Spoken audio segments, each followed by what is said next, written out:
Répondiront-ils, lequel parmi vous mémorise le mieux le Coran? Ils désigneront Al-Hakam Abu Ad-Darda, demandant alors à celui-ci, comment l'as-tu entendu réciter la sourate par la nuit quand elle enveloppe tout de son obscurité? En disant,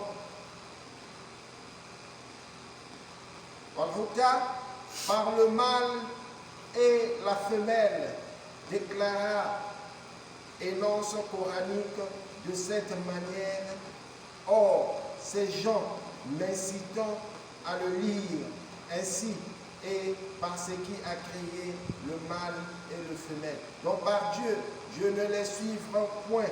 Cette version a été rapportée par Al-Darda qui faisait remonter cette lecture jusqu'à prophète sallallahu alayhi wa sallam. Cependant, la majorité des lecteurs autorisés optaient pour la leçon qui figure dans le recueil coranique de Uthman. Et par ce qui a créé mâle et femelle, le Très-Haut jure par la nuit, lorsqu'elle couvre ses ténèbres, les totalités des créatures, et par le jour quand il s'élève, soit quand il éclaire de sa lumière éclatante. Le Très-Haut jure aussi par ce qui a créé mâle et femelle, ainsi qu'il est dit dans d'autres passages du Coran, comme nous vous avons créé en couple. Donc la sourate de la Nouvelle,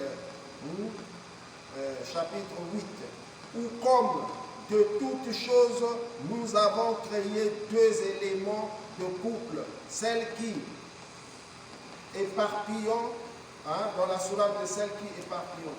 Et puisque ce serment est fait au moyen d'antonime, et il n'est pas étonnant que l'objet du serment soit également constitué des choses contraires.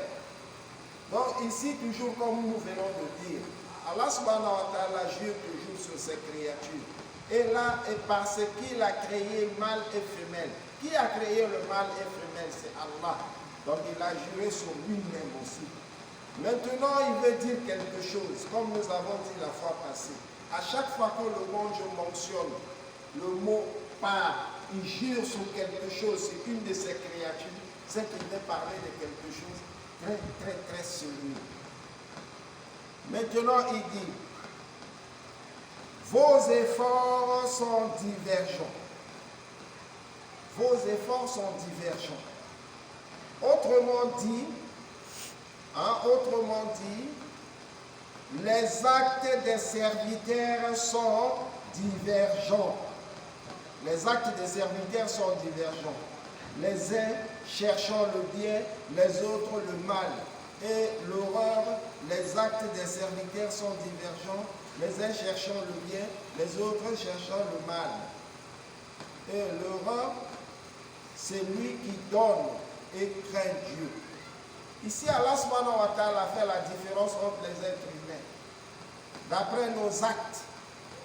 C'est pourquoi le bon Dieu dit, vos efforts sont divergents.